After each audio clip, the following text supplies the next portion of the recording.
So why are you still using Linux Mint? Well, stick around. I'll go through a few distributions that I've tried and why I stopped using them or not even started using them and went back to Linux Mint. And let me know what distribution you're using and which ones you've tried and why are you always going back to Linux Mint. So it may sound like I'm, being a little disparaging or maybe I'm, losing my enthusiasm for the Linux Mint operating system. Anybody who's been following this channel the last couple of years, I switched to Linux Mint in 2019 and have not changed operating systems. I think only twice did I stop using Linux Mint and use a different operating system. One time with Ubuntu Studio and then another time with MX Linux. But I still come back to Linux Mint. Try Ubuntu Studio. You'll understand exactly what I'm talking about. Ubuntu Studio is made for creators, graphic creators, audio editors, videographers, those kinds of wannabe directors and producers and what have you. And your entire computer is already customized to suit the artistic flair that you have. I used Ubuntu Studio for, I'm going to say, 3 weeks and found absolutely no difference in the software packages that you have on Ubuntu Studio and what's available already for Linux Mint. So why would I sacrifice the stability of Linux Mint for I guess it's the status of I'm using Ubuntu Studio. I'm a creator. That kind of deal. So, so I scrapped it. Scrapped it because I just felt fake with Ubuntu Studio. It just felt fake. And if you use Ubuntu Studio, congratulations. I'm sure you have your benefits and you quite enjoy that kind of thing. And I'm not hating on you, so you don't have to hate me back. Different strokes for different folks. But Ubuntu Studio didn't offer me anything more than I already had with Linux Mint. So have you tried openSUSE? openSUSE, openSUSE, however you say this word. I like it SUSE myself.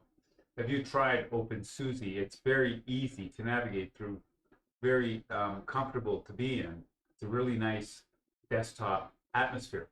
This is openSUSE on the GNOME desktop. It's, SUSE-ish. openSUSE, again, I can't even explain it. I think what's coming out in a lot of these Linux distributions are regional, cultural, and societal interpretation of how different people see the world. So this one has a really kind of Southwest feel. I can't even explain it.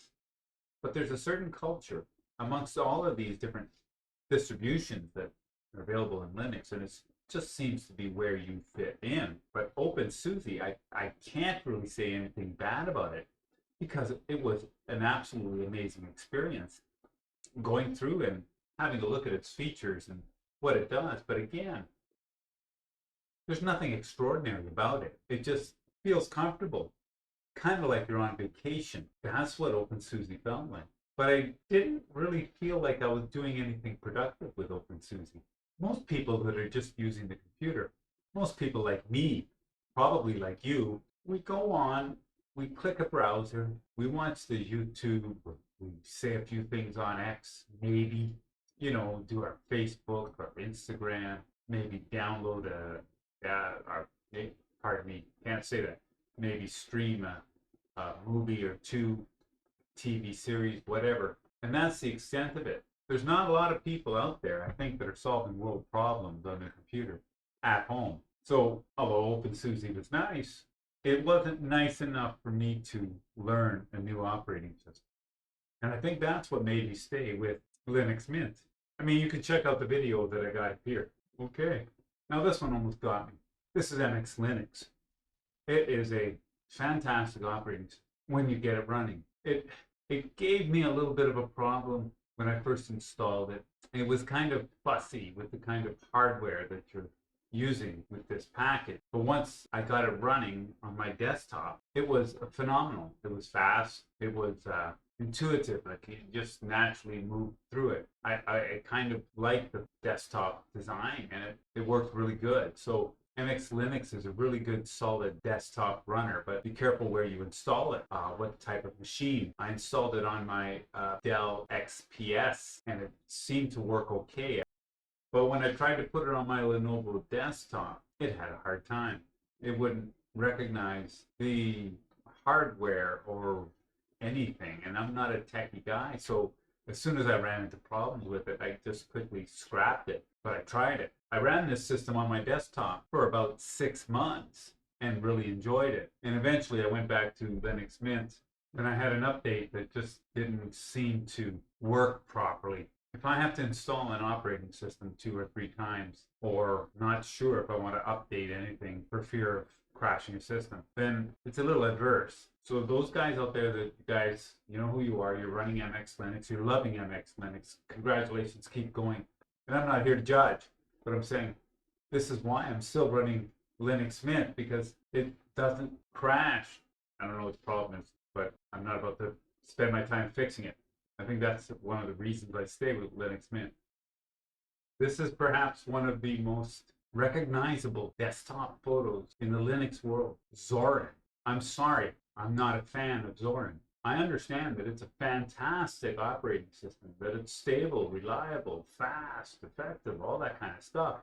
But I just can't get past the pastel, the feeling that you're in Switzerland or Austria or Denmark or one of these northern European countries. And I've already said earlier, I think there's a lot of cultural influence that goes into these distributions. And so you might feel right at home and comfortable here. I don't.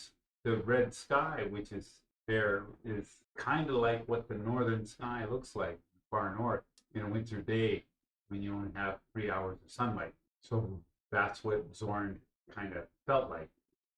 After about 3 hours, you just wanted to shut it off and go to bed. I couldn't get through the navigation of the system. I can't even explain it. But trying Zorin kept me wanting to stay with Linux Mint. Don't have anything more to say. Zorin was a bus, and it didn't take me long to decide that. I just didn't feel it right away. But I had to mention Zorin because it's, so damn popular, and a lot of people out there use it, and a lot of people out there praise it like it's the best thing since sliced bread. But I guess you have to like bread. Cashy is another kind of niche distro out there, and when I bashed Cashy on the video I did of Cashy, I got a lot of hate. People who thought, you know what, you're just not very fair of you. You don't understand and kind of stuff. And maybe I don't, but I'm going to double down on my opinion that every distribution in the Linux world has its own cultural flavor and societal influences. And so finding the right distribution is the biggest challenge. But you know what? And here's the best advice I'm going to give you. Okay, Cashy, you're gonna tire of it after 3-4 weeks. You're gonna be tired of Cashy. I don't think I don't think it'll give you the power in the long run to do what you want to do. And why would you struggle with an operating system? I was not pleased with Cashy. I really wasn't. And that brings us all the way back to the very beginning where we started from. Why are you still using Linux Mint?